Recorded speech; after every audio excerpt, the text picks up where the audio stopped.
This program was first broadcast on Canterbury's community access radio station Plains FM 96.9 and was made with the assistance of New Zealand On Air. It's time for Emergence News on Plains FM 96.9, citizen-made radio.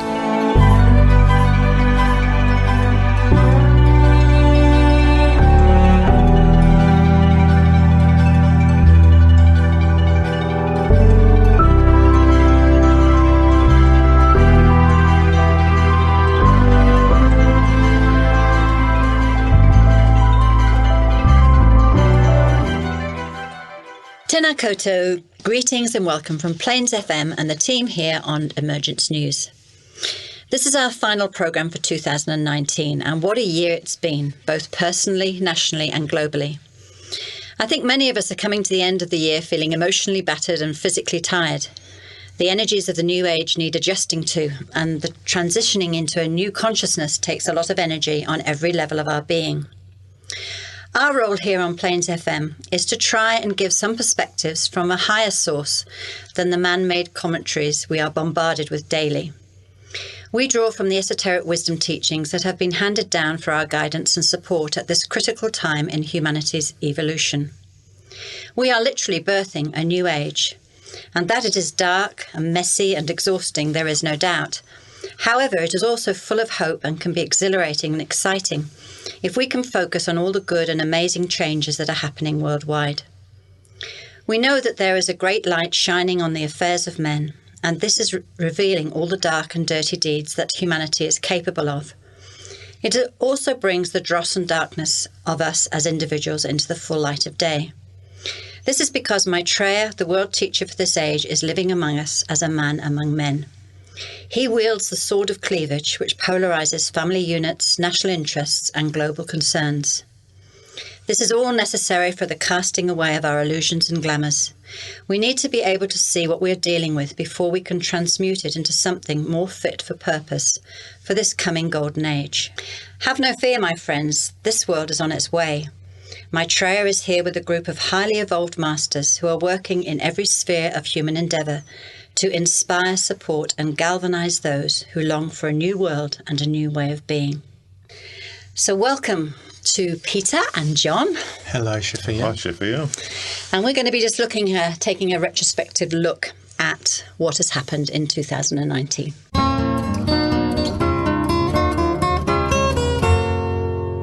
So, John, you were going to talk to us about what the sword of cleavage actually is. All right. So, looking back over the year, this idea that Benjamin Creme put out many, many years ago, and I've got a message by his master back in 2014 about this concept of the sword of cleavage. And he talks about it being pure love. He explains that it's wielded by Maitreya. And we have a quote here. When the Christ said he would return, he would bring not soft, spurious peace, but a sword, the sword of cleavage, which would separate father from son and brother from brother. The Master goes on to say it is precisely the action of the sword of cleavage that we are witnessing today. Maitreya's energy of love stimulates everyone. The one who loves and works for justice and sharing, but also the one who causes the divisions, schisms and greed in the world. In this way, through the clear opposition created by the sword of cleavage, men can arrive at a true choice for the future of all men, the poor and hungry, as well as the men of money and the destroyers of peace in the world. Each of us must choose on which side of that division we find our truth. That to me has been 2019. Yes. Seeing those two polar opposites forming up. Yes. Almost across a battlefield. Yeah.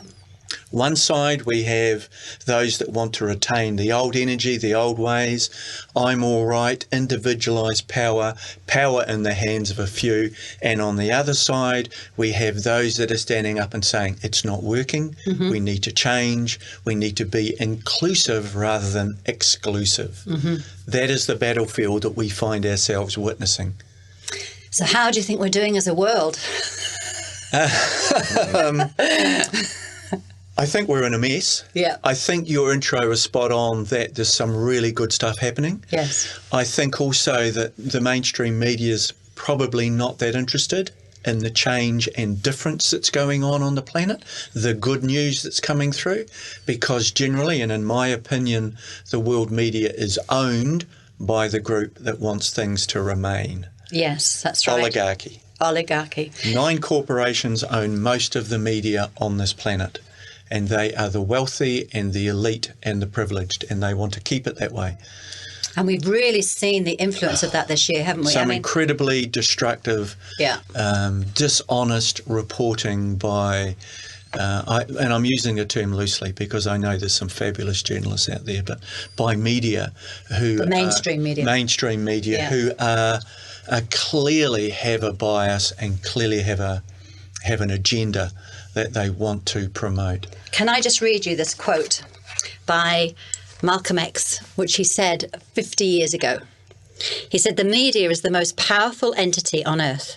They have the power to make the innocent guilty and to make the guilty innocent. Mm-hmm. And that's power because they control the minds of the masses. Yes. If you aren't careful, the newspapers will have you hating the people who are oppressed and loving the people who are doing the oppressing." Yes. And I can see this so much has happened in the British election just recently. Yes, very much. And I watched on an alternative media site a fan of Bernie Sanders, who's the American politician, who I think represents the new way of thinking and the new way of managing planet Earth.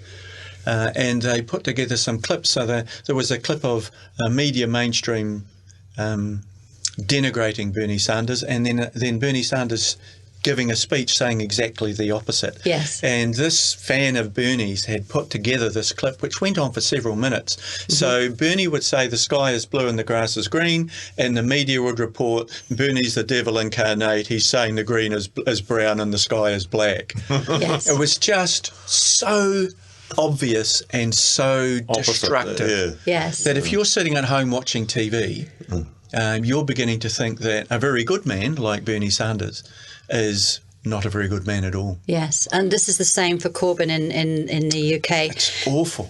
I mean, he was, he's been a sort of a pacifist and a non-racist all his life, and they've managed to persuade people that he's anti-Semitic and that he's awful. And, when you say to him, people, why don't you like Jeremy Corbyn? Oh, I don't know why, I just don't like him. He hates Jews, because, and how they've managed to convince people that is the case. Okay, his name came up at work, and we're Christchurch, New Zealand here. We're a long way from Britain. His name came up at work recently, and I work with some good people.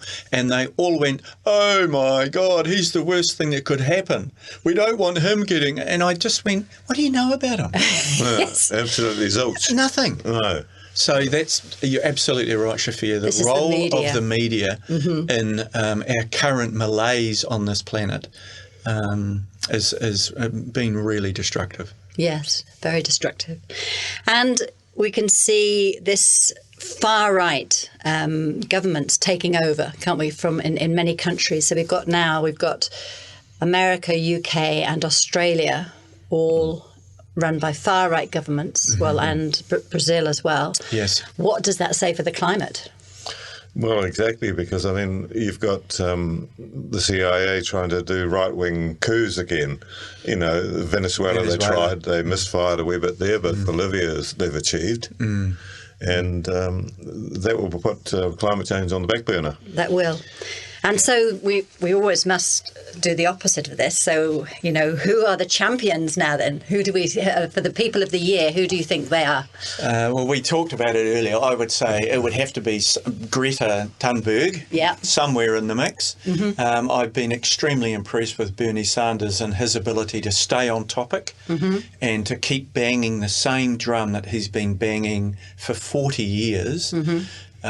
He's been under incredible duress. He's been under duress that I would have run away from. Well, I think, yes. And I consider myself a fairly robust individual, but people like Corbyn and Thunberg and Bernie Sanders have come under incredible pressure and stayed their course.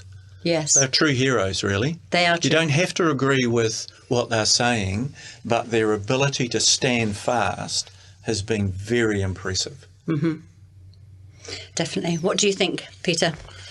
Yes, well, I do say I agree with you. I was interested in a wee bit of that David Attenborough said, and he was talking about economics, and he said, anyone who thinks that you can have infinite growth on a finite planet is either a madman or an economist. I read that recently and I laughed and laughed. I know. And he's been very sort of up there this year, hasn't he? He's a hero, and Yes. he has been for many, many years. Exactly. In my eyes, he's sort of tried to keep the natural world going naturally. You know, I have this vision of the god Atlas holding up the planet, and I'd have to say that for me, for a long time, that's been David Attenborough, who's recently passed the torch to Greta Thunberg. So I think the other thing that's really stood out for me this year is the rise of the female leaders. You know, Jacinda Ardern, our Prime Minister, has been one of those, but also I don't know whether you've seen that Finland has just elected a 35-year-old, and she's elected a body of 5 women to run the cabinet. Which All is under 40. Yes. I was reading that this morning. Yeah, and there's the Prime Minister of the Ukraine. Yes. And the Prime Minister of Iceland. They're all young women, which is... What's that country in the South Pacific, you know, the one that's got a North Island and a South Island? What's their Prime Minister? She's a woman too, isn't she? Young woman? What's her name? Jacinda. We've mentioned her. No, yeah, she's. It's good to come home and actually see, you know, that we are part of that movement, you know. The thing that, for me, about Greta Thunberg is that Krem has said all along, right from day one, information from his master, information from Maitreya, that it is the young who have the knowledge, who are incarnating now with the answers to the problems, and it's the young that will drive us forward. And we are seeing this. And in fact, one of the things that's kept me involved with the Maitreya story has been the accuracy of the predictions. Yes, definitely. And Benjamin Krem has been talking about the power of the people, which we are seeing all over the place, and the young stepping forward. And Greta Thunberg at 16 is not the only one, the only very young environmentalist that's really pushing global awareness. No, she's become the sort of figurehead, but actually she was the other day trying to say, look, there's lots more, and trying to give them a voice as well. Yeah, you know, because they come from every country, and they're nearly all young women. Yes, and the masters have been very much behind the women's movement, haven't they? You know. Yes, definitely. You know, sort of encouraging that. I think they started it. Yes. So, what about the people protests? I mean, that's been another big thing of the year, hasn't it? Yeah, I think that's been underreported here in New Zealand, but certainly there's been massive street marches all over the world. I could mention Hong Kong. I could mention young people marching in America for gun control. There's been very big... France has had huge. France has had huge. The Yellow Jackets, which were eventually badly maligned in the media. But certainly they started around austerity, pushing back against austerity in France. There's been any number of protests almost all year in Britain regarding various topics, particularly climate and climate issues. So we are seeing the voice of the people coming through. Yes. And I think I was just talking to Peter before you came that one of the two things that have happened since the British election has been, you know, the results come through, again showing that polarity, is we've got them coming out saying people better start now buying health insurance. Boris Johnson talking about making it illegal to protest. Yes. And then we have Corbyn for Challenge for Christmas, and all these people giving money to food banks. Yes. And, you know, buying presents and thinking, okay, well, this is where we're going to direct our anger and our frustration, you know, in doing some good, which is actually amazing, isn't it? Into caring for people. Into caring for people, which is exactly what Maitreya has said. And so it almost seems like we need a tremendous amount of shock and to make us, you know, action things. It's almost like we need breakdown before we come up with the answers. And I guess that's true on the micro as in the macro. So that I was reading recently esoteric teaching that says before great change there will be crisis. And we're seeing that, we see it in ourselves individually, but also we see it globally. Yes. Before great change, there is crisis. Yeah. And we are seeing crisis, and it's the response to the crisis that is the measure of the person or of humanity.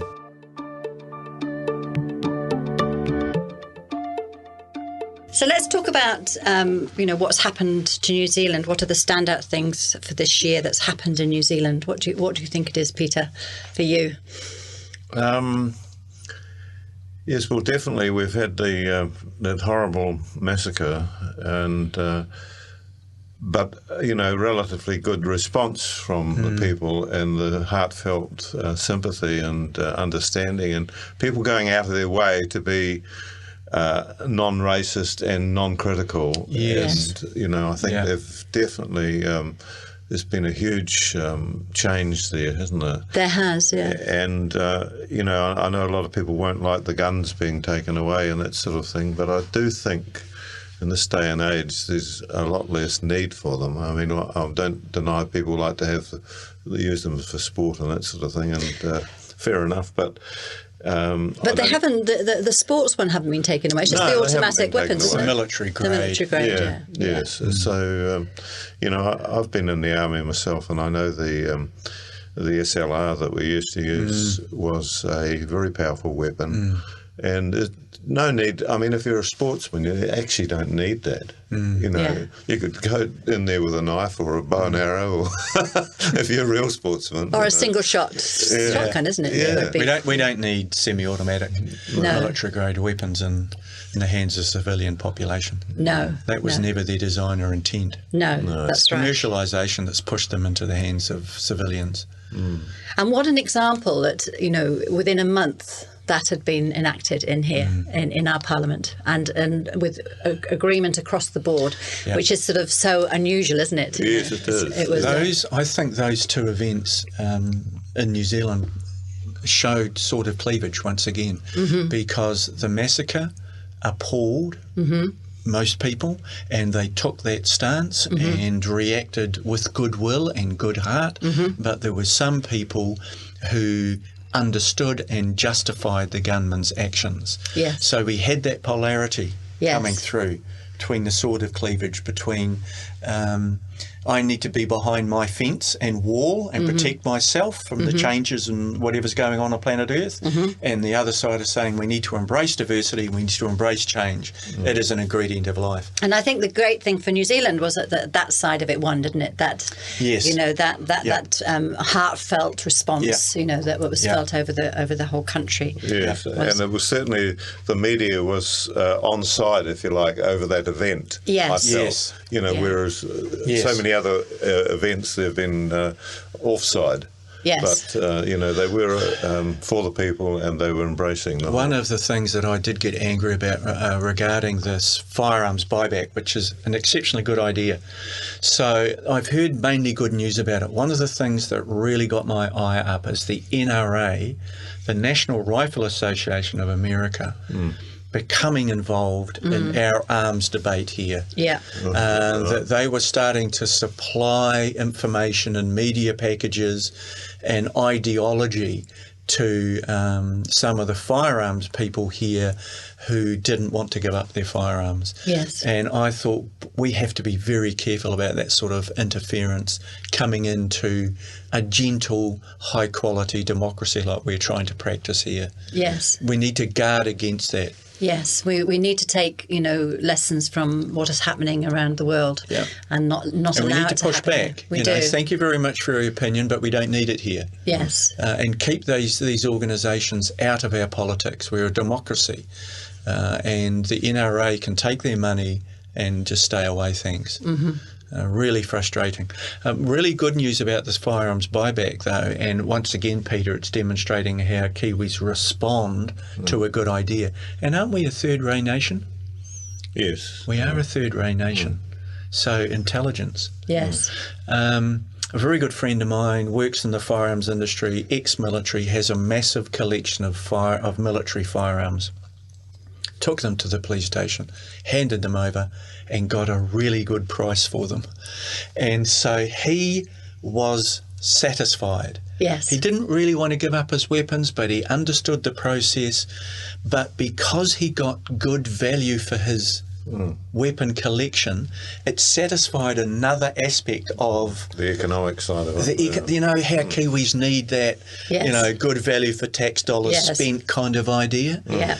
And I think that's a masterstroke. Yes, I'm reluctant to give up these things that are of interest to me, but actually, if I come away with a figure that makes me feel better, it's easier to do. I'll cope with it. Yeah. It is. And hopefully we can move on the next stage to that and just be able to let go without having to have that satisfaction, just because it's the right thing to do, But I think yes. there's another couple of days coming. I think so. On the buyback, I think it's the 20th is the last day. That's right, yeah.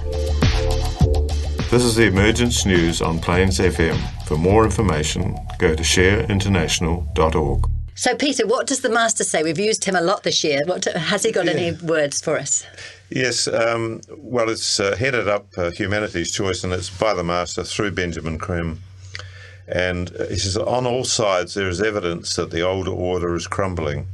Ancient hatreds divide the people, and lawlessness abounds. But everywhere there are signs of a new spirit is awakening in man. A new sense of responsibility and a renewed reverence for life in all its forms. Many of the manifestations of this new beauty, many and marvellous, are the visions of the future opening up before mankind.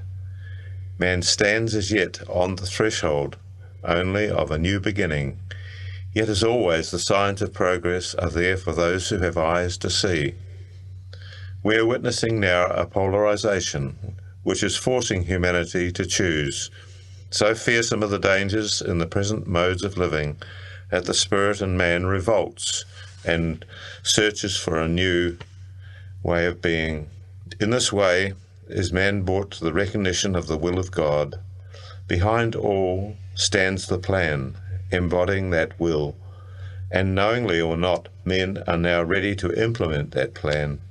Groups of men are forming themselves on every hand to manifest the new, inspired by love and the spirit of necessity. They envisage a simpler and saner world. They see that from the imbalance and tensions of the present must grow justice and harmony. They know that they are divine and can perform miracles of change. They sense the need of the time and dedicate themselves to service. They represent the good in every land. Yes, he always gets it right, doesn't he? He always makes it so hopeful. Yeah, it does sum up what we've been talking about. It does. It definitely does. So, I mean, I'm just thinking, those words, what do you think is going to be happening next year? I'm hoping that one side's going to come a little bit more unstuck. Yeah. If we're still talking about the sword of cleavage. Yeah. I think we're starting to see that the policies of the old are antiquated and not working. Mm-hmm. If we're dealing in just a purely kind of let's forget the rhetoric, let's look at the process. Yeah. I'm confident that's going to look even more and more silly next year. Yes. So that the choice will become clearer. Yes. For all of us. Mm.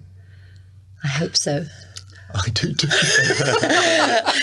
I think we have to keep looking at the positive. That's the thing, because it's sort of actually what's happening is going to get worse, I think, and we have to keep looking, and that's what we're going to be doing next year. Well, as the battle lines are drawn, it's going to look grimmer.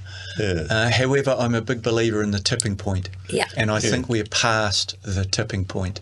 Mm. Or getting to the crest of it, maybe. Yeah. It feels like it, doesn't it? Yeah. So hopefully in the new year we can keep bringing in the good news, the good side of things, to balance the negative that's happening, and hopefully let people see that there is a positive to all this. The outcome will be great. Yes. And we can show that to the opposite side of the sword of cleavage that is working for the benefit of all. Mm. So we've reached the end of our programmes for this year, so all I can say is I hope that the 2020 for everyone will be a time of positivity. A time of change. Yes, drive carefully on your holidays. All this information can be found on the Share International website, www.share-international.org. Scorpio Books in Christchurch carries a magazine and some books. And also don't forget the podcasts, which are available on the Plains FM website. We welcome your comments, questions and feedback. Please contact us at emergencenews@gmail.com. The opportunity to join our transmission is available Monday and Wednesday evenings and Thursday mornings, which gives us the possibility to do a service meditation in conjunction with Masters.